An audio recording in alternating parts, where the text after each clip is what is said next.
The late 90s and early 2000s was a golden age for BMW and BMW motorsport as well.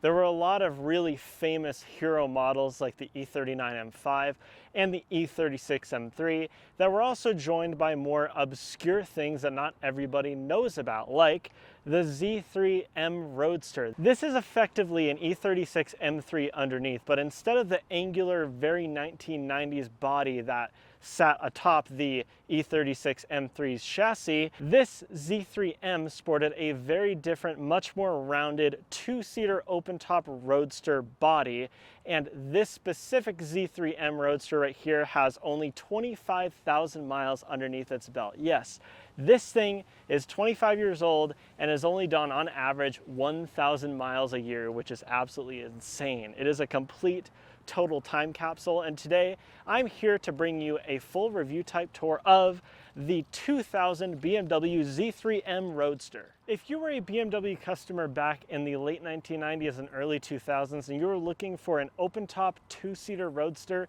you were rather spoiled for choice. Not only did you have the Z3 with a selection of 4-cylinder and 6-cylinder engines, as well as manuals and automatic transmissions, you could also step up to the larger BMW Z8, which was styled to look like the famous BMW 507 of the 1950s. But the BMW Z3 was more the everyman's Roadster. Not everybody could afford well over $100,000 for the top spec Z8. Most people wanting a BMW Roadster would get something like this. But if you wanted something with a little bit more performance and a bit more power, then you'd get the Z3M Roadster, again, what we have here. But if you wanted something completely left field and out of this world, then you could get what was called the Clown Shoe, which was basically a shooting brake version of the Z3M Roadster with a fixed roof. That car was called the M Coupe, but enthusiasts know it as the Clown Shoe due to its clown shoe-like shape. The Clown Shoe was the car that you would buy if you wanted something weird and if you wanted something with a little bit more performance. Also, it came with a side benefit of extra practicality. Now, coming down to practicality, I know it's not the most important thing. You do have a rear trunk back here in the Z3M Roadster, which is obviously, owing to the size of this vehicle, not very large, but at least it doesn't seem like the soft top actually impedes on space in the trunk when you actually fold it down. I have no way of knowing, because even though this Z3 right here is in absolutely immaculate condition, 25,000 miles, been babied its entire existence, one of the only things on this Z3M Roadster that doesn't work is this roof right here, which is a little bit annoying, especially if you are 6'3" like I am, and it's a little bit cramped on the interior. So with that, let's move on and check out how nice the interior is on this 25,000 mile Z3M Roadster. Now, you may remember about a year ago, I did a video where I compared 3 different fun cars to try to make my mind up about which weekend car I would like to save up and buy. And one of those cars was a basic 2.5 liter BMW Z3, because as long as I can remember, I have deeply, deeply wanted a BMW Z3 of my own. And then I grew up and I got tall, and then I did that video with that car and decided that I was a little bit too tall for it. And here's what I mean. I've moved this driver's seat all the way down as low as it can go, and if I stretch out and get good posture here, I can feel my head digging into the roof that is in place right now. And when the roof is down, I feel like I sit so high up in this that it sort of feels like I'm sitting on top of it rather than in it. But that's enough babbling, because we are inside a 25,000 mile Z3M Roadster. Basically, anywhere you look, there is no evidence of wear in this car whatsoever. It even has these 2 stickers in the gauge cluster, which I'm sure every other Z3M Roadster owner has removed by now. One on the left that tells you what sort of fuel that the car is supposed to have, and the other that just reminds you to check your engine oil regularly, which you're going to do if you have a BMW, because it'll be leaking oil everywhere. Looking ahead of me, you can see that you just have a basic analog gauge cluster, and the only way you can tell that you're in a special car is the fact that it says the name of it right there at the bottom of the tachometer. It says M Roadster, just so you know that you got the M and you got the convertible and not the weird clown shoe that those strange people are driving around in.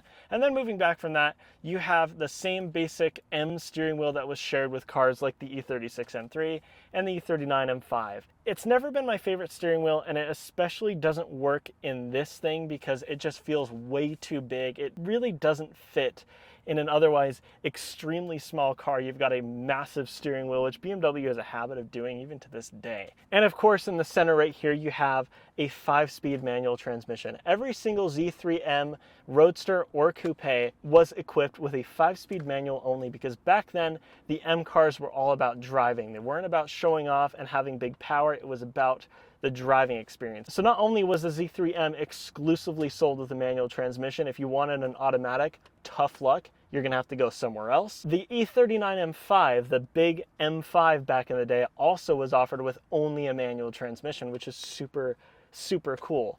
Definitely a bygone era of driver's car BMWs. And that's basically it in here. There's not that much to talk about. The BMW Z3's interior was never known for its quality back in the day. It was actually known for the opposite of that, for having bad quality. But at 25,000 miles, it's very easy to forget that. But even so, this glove box lid right here isn't fitting as well as I think it should. But that's really it. Looking around this thing, like I said, it is absolutely mint condition, brand new right here. I'm just gonna let you guys look around the interior once more before you look underneath the hood. Pretty much nowhere, anywhere you look, this thing looks like it just rolled off the showroom, which is super, super cool, and I'm extremely grateful to have the chance to bring you a video of this Z3M Roadster today.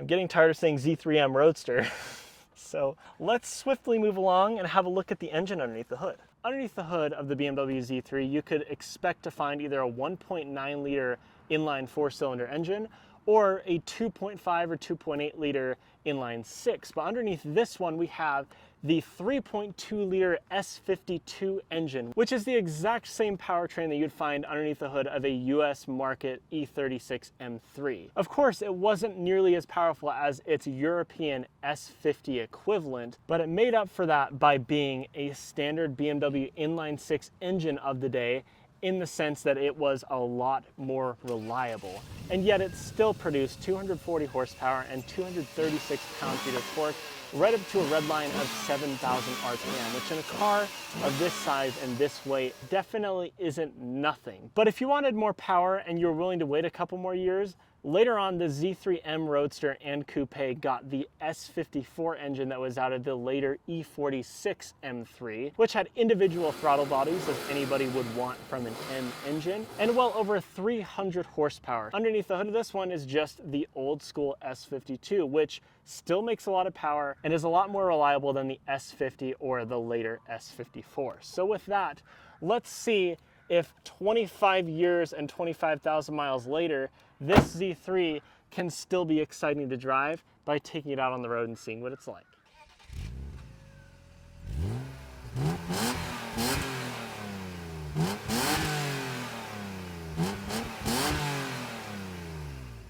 The changes to the powertrain aren't the only thing that set this Z3M Roadster apart from the regular 2.5 liter Z3. It also had brakes from the E36 M3. It had a wider rear track with wider deep dish wheels that were called Style 40 Roadster.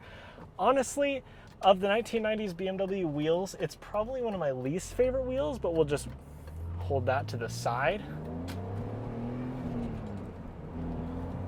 Oh yes. There's nothing like running through the gears on an old M-powered 6-cylinder BMW. It's one of life's greatest joys. There was also a limited slip rear differential back there, as well as various different cosmetic and aerodynamic cues to distinguish this thing apart from the regular Z3. Think the upgraded M front bumper as well as the M rear bumper with quad tip exhaust back there. It looks really nice. And this thing drives so sweetly. Again, it's 25,000 miles. This S52 engine underneath the hood is basically brand new, and it feels it. It feels alive, it feels healthy, and it feels like it wants to get me some speeding tickets. So let's get on our favorite bit of road here and put our foot down a little bit.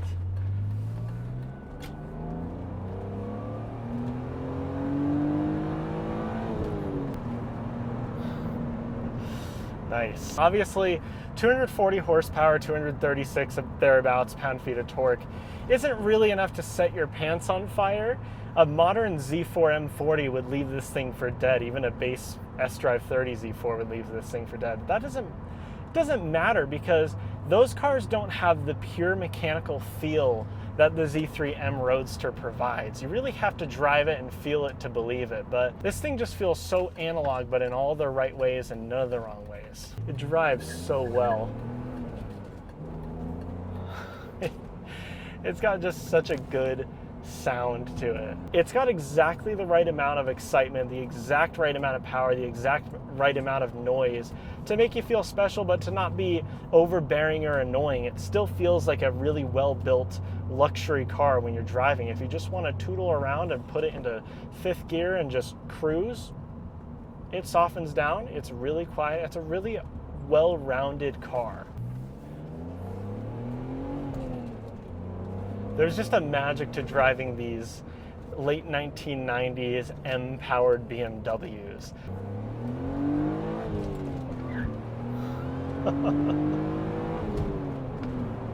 Oh yeah, it sounds so good. This thing drives amazing when you really push it and you get up towards that 7,000 RPM red line. It sucks that modern cars forego a really good pure driving experience that these older M-powered BMWs excelled at. Because no matter how much power you put in anything, in my opinion, it matters more how the car feels and how it makes you feel. And sometimes 500 million horsepower isn't what it takes to make a car drive great. And I think the Z3 M Roadster is the perfect embodiment of that argument. So with that being said, I'm gonna end the video there. Hope everybody likes, subscribe, do all the normal YouTube stuff. I'll see you guys in the next one. Bye-bye.